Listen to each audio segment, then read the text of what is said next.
Hey everybody, it's Angela with LinguaTrip, and in this video, I'm going to be talking about some of the most common mistakes that language learners make in English. Now, if you make these mistakes, a native speaker will still probably understand what you are trying to say. We would just never say these things in these ways. So, let's go. Everything's in English. All you need to know. All right, how did you learn to speak English? I'll pick up her from the airport. The first mistake we're gonna look at has to do with phrasal verbs. Everybody loves phrasal verbs, right? Sometimes. So we will hear things like, I'll pick up her from the airport, or that shirt has too many holes in it. You should throw away it. And this is not how we use these phrasal verbs. The first thing you're gonna wanna know is that a phrasal verb is either a verb plus a preposition, or a verb plus an adverb. Today we are not talking about the ones with prepositions because those never get split. Technically they are prepositional verbs. So we're only going to talk about the phrasal verbs that are verbs plus adverbs. The key to splitting phrasal verbs lies in the object, what receives the action. If the object uses its name, we can split the phrasal verb. But we don't have to, it's up to you. For example, I'll pick up Megan from the airport, or we can split it. I'll pick Megan up from the airport. The object is Megan, so it's using its name. We can split the phrasal verb, but we don't have to. Another example, right? From the shirt. That shirt has too many holes in it. You should throw that shirt away.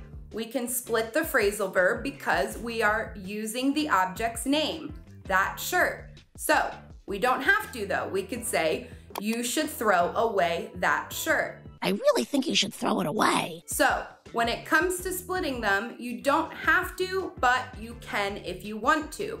Only if the object uses its name. Now here is where the tricky part comes in. If we are using an object pronoun, for example, words like me, you, him, her, us, them, we have to split the phrasal verb, okay? We do not have a choice. So, I'll pick up her from the airport doesn't work because we are using an object pronoun, her. So we have to split it. I'll pick her up from the airport. That's why I didn't pick her up from the airport. Touristic. For example, Patrick asks, hey John, do you want to go to Times Square with me later?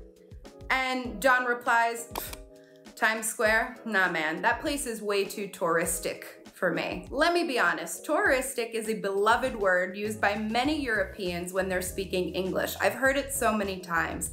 This is because lots of Latin-based languages might have a similar word in their language, touristic, okay? And although touristic is technically a word in English, we rarely use it. So I'm gonna give you two alternatives. The first one is using tourist as an adjective. For example, a tourist destination. It's only the biggest country music tourist destination in the world. And number two would be using the word touristy with a Y at the end, okay? Touristy. Now, this is very informal, but we do use it. I use it, touristy. So for example, John, do you want to go to Times Square with me later? John says, nah man, Times Square is too touristy for me. That's pretty touristy. I come here. All right, let's get real for a second. We all make mistakes and it is totally okay. Life is filled with mistakes and so is language learning. Even native speakers make mistakes. You should honestly see how many times I have filmed this video, okay? But there are resources to help you to reduce the amount of mistakes you make. And our e-textbook, minus 365 mistakes per year, is a great tool that you can use if you're having trouble with some common mistakes. This handbook is designed for easy learning. You really only have to devote like 3 to 5 minutes to it each day. You're not gonna find such a useful resource anywhere else. we know how to bring English into your daily life and make it simple, easy, and something that you can enjoy. So, I'm going to leave the link in the description box. I didn't eat nothing. Megan asks her friends, "Hey guys, does anybody want to go and get some pizza with me later?" And Paul replies, "Oh my God, I do. I didn't eat nothing all day." This is technically incorrect. Just like math, double negatives in English equal a positive. So, I didn't, negative, eat nothing, negative, technically means that he did eat something. Now this is a little bit tricky because you are going to hear native speakers use double negatives all the time. It's even part of certain vernaculars. You're gonna hear it in music, like the famous example would be the Rolling Stones. I can't get no satisfaction. Technically that means he can get satisfaction, but that is not what he is trying to say. I can't get no satisfaction. So, even though you're going to hear native speakers use double negatives, you should try to avoid them, especially in formal situations. The grammatically correct version would be, I didn't eat anything all day. We're going to use those any words, anything, anyone, anybody, when it is a negative sentence or a question. For example, Megan says, "Is anyone doing anything tonight?" So I put 2 in there. And Paul says, "No, I'm not doing anything. I'm not doing nothing." I'm not doing anything. Kevin is married with Karen. When we are talking about 2 people who are married, we do not use with, we use to. Kevin is married to Karen. Oh, really? Yes, and apparently he is married to some singer.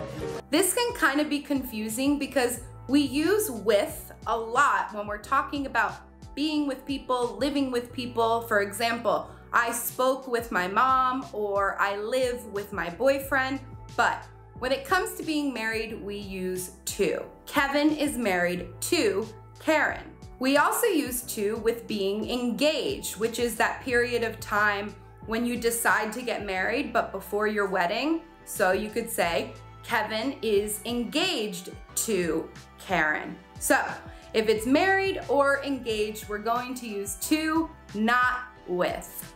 Is engaged to another man.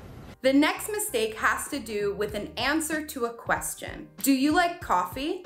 Yes, I like. I have heard this one so many times, and the problem is that people are not using the auxiliary verb do in a short answer. So, yes or no questions that start with do you like coffee?